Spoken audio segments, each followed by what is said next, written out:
Si mendoni, pse SPAK ka rënë në heshtje përgjatë kësaj fushate elektorale apo goditjet e mëdha i ka lënë pas zgjedhjeve të 11 majit? Unë nuk mendoj se është në heshtje, thjesht SPAK-u po luan lojë politike për të ndihmuar Partinë Socialiste dhe të goditur Partinë Demokratike. Treguesi i qartë, zoti Mazniku sot ka vajtur në prokurorinë e zakonshme. E çuditshme është përse zoti Mazniku duhet shkojë të paraqitet në prokurorinë e zakonshme dhe jo prokurorinë e posaçme, ashtu siç ka ndodhur për ish ministrat, ish deputet, ish kryeministra dhe me radhë që paraqiten përpara SPAK-ut. SPAK-u për të bërë PR-in e radhës, mbase ka kërkuar që zoti Mazniku të shkojë të japi dëshmi në prokurorinë e zakonshme, por unë mendoj që në rast se kemi të bëjmë me një vepër penale që është shpërdorimi i detyrës, normalisht që SPAK-u nuk mund të merret vetëm me shpërdorimin e detyrës, fut atë si themi paketën e përgjithshme shpërdorim të detyrës, korrupsion pasiv dhe futet atë se kanë bukur këtë shplarjet pastrimit parave çfarë këto gjëra, e bën bashkë një paketë dhe fut fare vendosin për procedim penal. Për mendimin tim, SPAK-u është organi i qartë i Partisë Socialiste. Unë nuk kam asnjë dyshim që SPAK-u ka dhe procedime që i shpik vetë, sepse i interesojnë statistikat.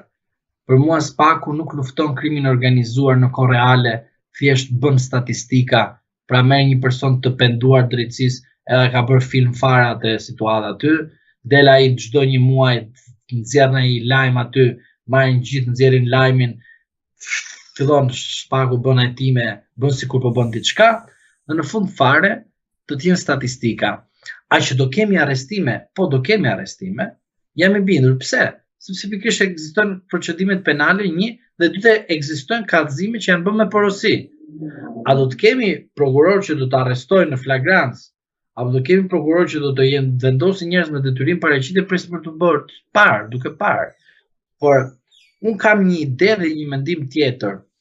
Unë mendoj që mund të goditet ndonjë politikan shqiptar, por ai që mund të goditet, emër nuk themi, por ajo që mund të themi është që nga përgjime që janë bërë, se janë bërë përgjime, por nuk është se ka cilësinë e politikanit me status deputet, por janë bërë përgjime, nuk e di a do të procedoj SPAK-u me njëherë apo do ta bëj pas zgjedhjeve, por dihet qartësi që 4 individ të cilët janë të përfshirë në afera të rënda korruptive, por jo vetëm, sigurisht që do të procedohen nga SPAK-u.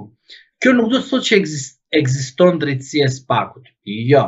Kjo do të thotë që është momenti për të çliruar Edi Ramën, ku Edi Rama do të kërkojë nevojën ekstreme nga kryetari i SPAK-ut, sepse pikërisht kjo e provuar botërisht publikisht në asamblenë e Partisë Socialiste. Zoti Rama ka kërkuar nga zoti Dumani, ai e ka bërë, kemi realista me tuta, realist. Arrestimin e Sali Berishës o krye. Arrestimi i Ilir Metës o krye. Arrestimi i zëvendës kryeministrit o krye. Arrestimi i Ilir Beqës o krye. Pra, të gjitha këto porosit janë kryer në mënyrë kaq shumë serioze dhe kaq shumë profesionale e bindjes së një militantit janë bërë. Pra, nuk është shpifje që ne themi që Ilir Meta u arrestua në mënyrë të padrejtë duke u dhënuar publikisht, që dalin lavazhierët sot të thënë që edhe Metën e kanë arrestuar në formë të gabuar, ndërkohë kur para se të arrestonin Erion Velin, thoshin nuk ekziston dhuna ndaj Metës. Ose akoma me qesharake. Ndodhi arrestimi Erion Velis, thënë i dënuar pa vendim.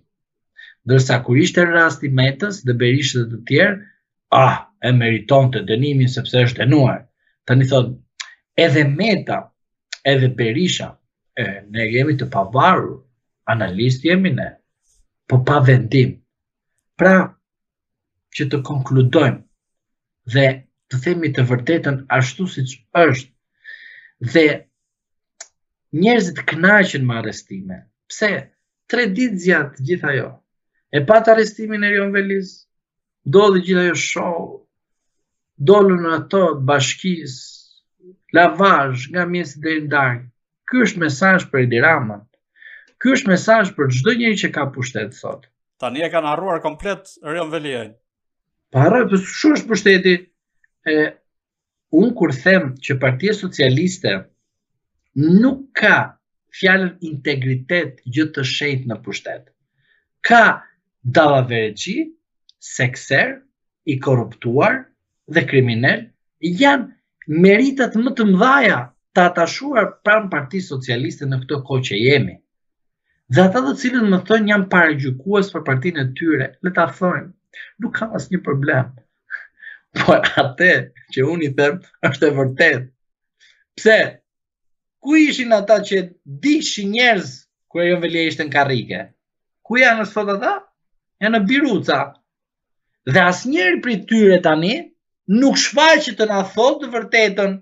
Jeni me Erion Velin, jeni me Partinë Socialiste, apo jeni me Edi Ramën? Sigurisht janë me Edi Ramën. Sa shit blerja, sa u futu kyç atij tjetri në burg, ja prevën faturën. Tarifën, faturën, thjesht mungon arkivoli. Se kështu jemi ne. Pse?